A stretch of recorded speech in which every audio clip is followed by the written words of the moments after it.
Gringa, habló sobre el idioma chileno, y de dónde proviene realmente. Let's break down the infamous Chilean accent. If you're learning Spanish right now, you've probably heard people talk before about how weird and strange the Chilean accent is, but little do we talk about why it's strange. First of all, like most countries in Latin America, the Chilean accent is actually derived mostly from two regions of Spain, Andalusia, Islas Canarias, the Canary Islands, and in some ways Extremadura. These were the first Spanish people that made their way over to Latin America, and therefore the accent that they speak with was kind of transferred over to the people. And Chile is actually one of the cases where we can see that the accent from Andalusia specifically remained very strong. Why is this?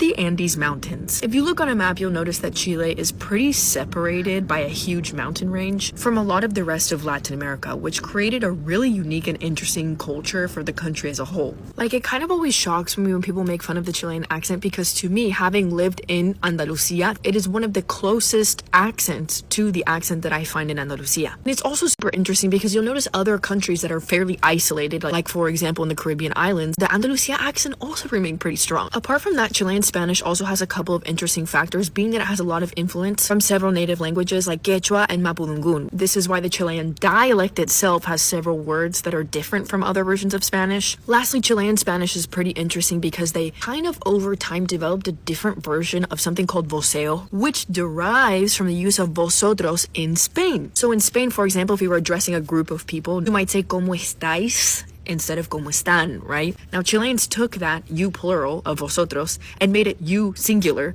and took off the S at the end. So instead of saying como estáis, as in you all, they would say como estáis tú. So between Andalusia, vosotros, Quechua, Mapudungun, and several other factors of Chile's isolated geography, Chile ended up with one of the most unique accents of all of Latin America. Y al final, gracias a los chilenos también tengo ese acento. Feliz 18 a todos, que lo pasen súper bien y ¡viva Chile!